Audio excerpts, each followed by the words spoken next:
Utah cops haunted by mysterious circumstances that led to unexplained wreck.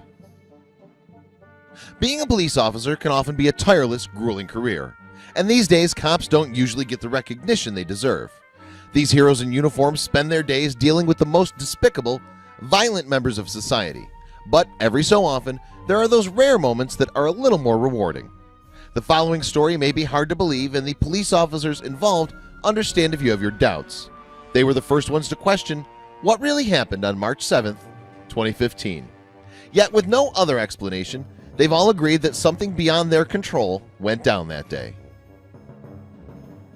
Over the past decade with the Spanish Fork Police Department, Officer Tyler Beddoes has had countless memories that left an impression on him. His normally quiet hometown of Spanish Fork, Utah, while quiet on the outside, has seen its share of unusual occurrences.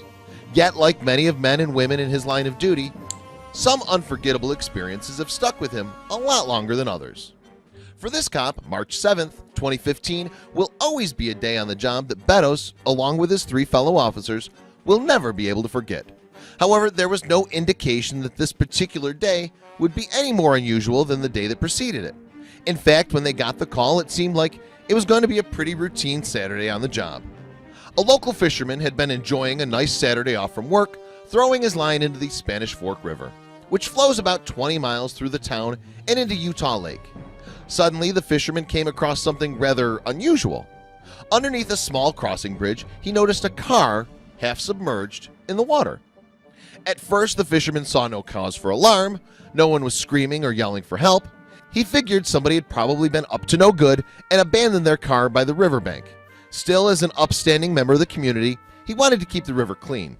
He decided to report it to local police. The call came in around 12:45 p.m. Officer Brian DeWitt was patrolling nearby and the first officer to arrive on the scene. It looked exactly like the fisherman had described, an overturned red Dodge sedan that had either been abandoned or crashed down from the road above and overturned itself on the way down. DeWitt went over to question the witness and noticed something strange. There was a person's arm visible through the driver's seat window.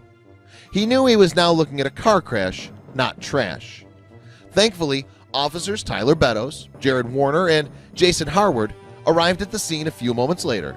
Clearly, he now needed backup. The Spanish Fork Police Squad made their way closer to the wreckage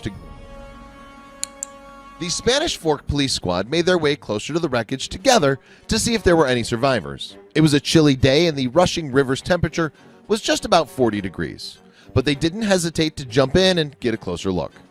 That's when all four of the men heard a woman cry out for help. We could see a person in the front seat, and then we heard a voice saying, "Help me, we're in here." It was clear as day. Beddoes told New York Daily News. The first responders were relieved that they had arrived in time.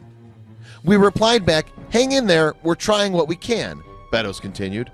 The woman's cry gave the cops a rush of adrenaline to work harder and faster to get through the river to reach the flipped car. They knew they had to get her out before the vehicle completely filled with water. The officers had no idea how long the woman had been in there or what her condition was, and nothing could have prepared them for the truth when they finally saw her up close.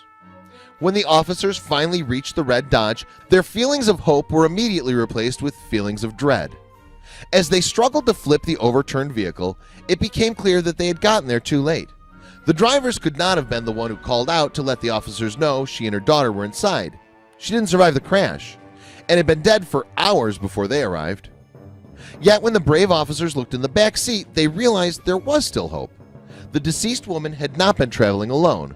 A tiny toddler was hanging upside down in her car seat. She was blue from the freezing temperatures and unable to respond, but they could see she was alive. We could see her eyes fluttering, so there was some life, but as far as movements or consciousness, there was nothing we could see, Beddoes told the Daily News. 3 local firefighters had now joined the 4 officers, so they had enough manpower to form an assembly line and transport the baby back to shore. The first responders rushed to perform CPR. By a true miracle, the little girl regained consciousness in a Salt Lake City hospital and would survive the devastating incident. She was 18-month-old Lily Grossbeck, and she'd been traveling with her mother, 25-year-old Jennifer Grossbeck, who lost control of the vehicle around 10:30 p.m. the night before. The young mother had been driving her daughter home through Spanish Fork from her parents' house in Salem, Utah, when she hit a cement barrier and drove off the roadway.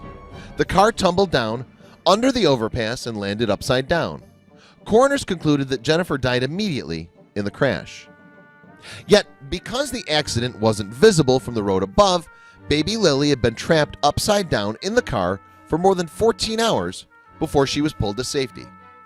It's miraculous that the child was able to survive, Spanish Fork Police Lieutenant Matt Johnson told the Post.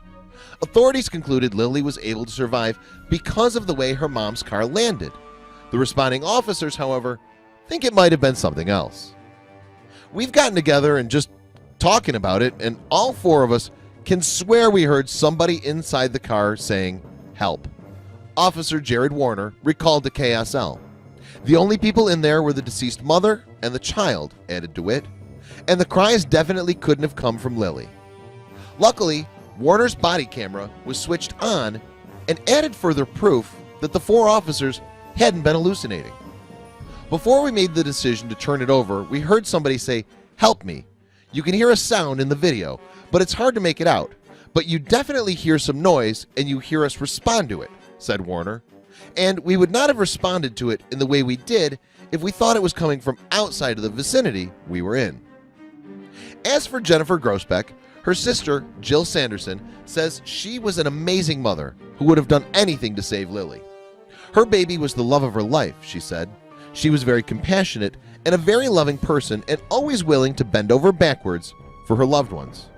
Clearly, baby Lily had some sort of guardian angel watching over her that day. Could it have been her mother?